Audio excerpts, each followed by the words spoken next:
नमस्कार दोस्तों, स्वागत है आप सभी का हमारे YouTube चैनल ज्योतिष फलादेश विज्ञान पर।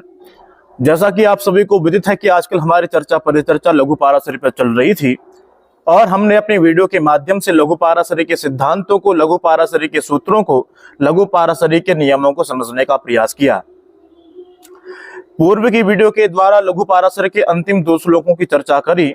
उन 2 श्लोकों के अर्थों को, आशयों को, सिद्धांतों को समझने के पश्चात लघु पाराशरी के 5 अध्याय पूर्ण हुए। आज की वीडियो के पश्चात हम सभी लोग षट्पंचाशिका पर चर्चा करेंगे। आप सभी जानते हैं कि प्रश्न कुंडली के लिए षट्पंचाशिका के सिद्धांत, षट्पंचाशिका के नियम, षट्पंचाशिका के सूत्र अत्यंत उपयोगी होते हैं।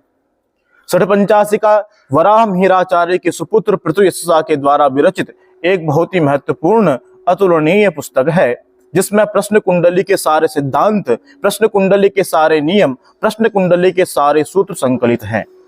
यदि हम षट्पंचाशिका के सिद्धांतों का अनुपालन करके, यदि हम षट्पंचाशिका के नियमों का, सूत्रों का अनुपालन करके प्रश्न कुंडली के द्वारा किसी भी जातक अथवा जातिका का फलादेश करते हैं तो निश्चित रूप से हमारा फलादेश 100% सत्य रूप में परिणत होता है। पृथु यशसा ने भगवान सूर्य की उपासना करके ये सिद्धांत, ये सूत्र हम सभी के समक्ष प्रस्तुत किए हैं। पृथु यशसा के पिताश्री आदरणीय वराह मिहिराचार्य विक्रमादित्य के द्वारा इनकी भविष्यवाणी से प्रभावित होकर के इनको वराह इस उपाधि से सम्मानित किया गया था, इसलिए इनका पूर्ण नाम हुआ वराह मिहिराचार्य।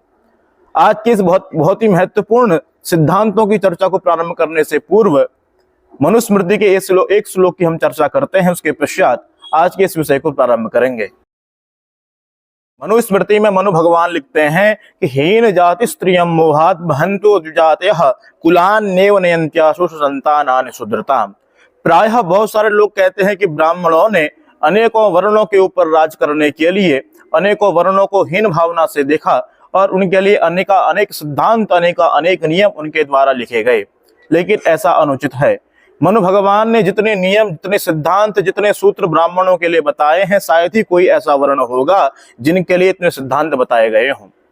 मनु भगवान इस श्लोक के माध्यम से कहते हैं कि यदि कोई ब्राह्मण अपने वर्ण से हीन जाति की किसी कन्या से विवाह करता है तो तत्क्षण ही उसका ब्राह्मणत्व नष्ट हो जाता है और ऐसे ब्राह्मणों के मुख से वेद पाठ का श्रवण नहीं करना चाहिए। दूसरा, ऐसे ब्राह्मणों को दान नहीं देना चाहिए और ऐसे ब्राह्मणों के द्वारा किसी भी प्रकार का यज्ञ कर्मादिक अनुष्ठान नहीं करवाना चाहिए।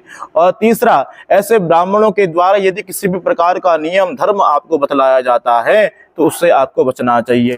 अब हम चर्चा करते हैं षट्पंचाशिका के बहुत ही महत्वपूर्ण श्लोक की। षट्पंचाशिका के श्लोक में शास्त्रकार ने लिखा कि चतुर्विलग्नाद हिबुकाच वृद्धि मध्यात् प्रवासोस्तमया निवृत्ति वाच्यम गृहे प्रश्न विलग्न कालात् गृहम प्रविष्टो हिबुके प्रवासी।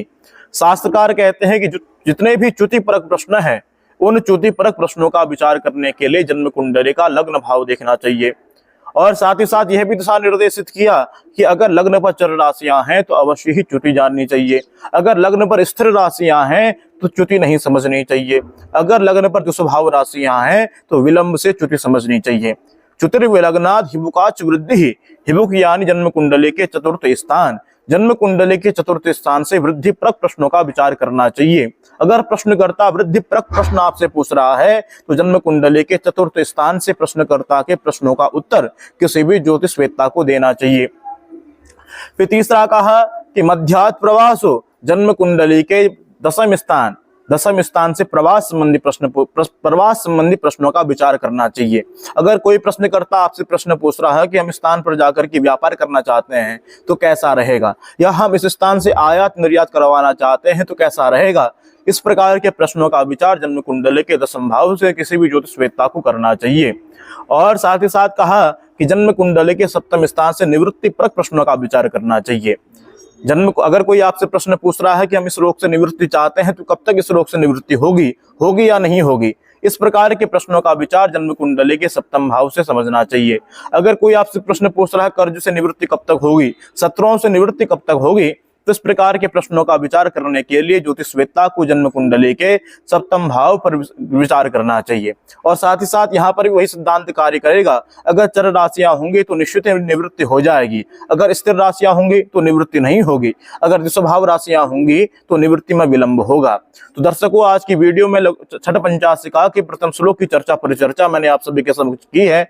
अगर आपको हमारा विषय प्रियकर लगा तो हमारे YouTube चैनल ज्योतिष फलादेश विज्ञान को सब्सक्राइब करना मत भूलिएगा। पुनः उपस्थित होंगे नए वीडियो के साथ, तब तक के लिए धन्यवाद।